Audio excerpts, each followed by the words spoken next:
Hello বন্ধুরা, তোমরা সবাই কেমন আছো? আশা করি ভালো আছো। আর আমরাও খুব ভালো আছি। তো আমরা জামাই ষষ্ঠী করতে চলে গেছি। আর এখানে আমি আমার বরকে জিজ্ঞাসা করছিলাম যে এটা তো তোমার প্রথমবার ষষ্ঠী, তো কেমন লাগছে? ও তো বিশাল আনন্দ হেসে হেসে বলল যে আমার খুব ভালো লাগছে। আমরা এখন সকালে খেয়ে দিয়ে উঠে দুজনে মিলে গল্প করছিলাম আর হাসি ঠাট্টা করছিলাম।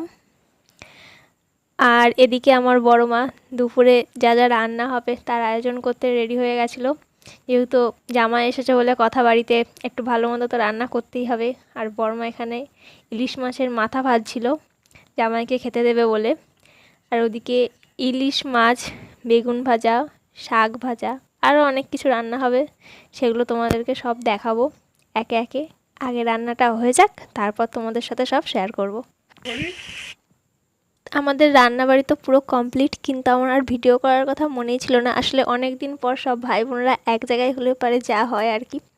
তো যখন আর কি খাবারটা সাজাচ্ছিলাম, তখন ফট করে মনে পড়ে গেল যে আমার তো ভিডিও করা হয়নি। তো তখন আবার ভিডিওটা স্টার্ট করা হলো। এই যে সব রান্নাবাড়ি করার পর আমার কাকিমা বড় মা সাজিয়ে দিয়েছে, আর আমি সেটা ফুল দিয়ে সুন্দরভাবে সাজিয়ে দিচ্ছিলাম। আর আমার বরবাবু এখন অপেক্ষা করছে যে কখন এটা সাজানো শেষ হবে আর খেতে বসবে।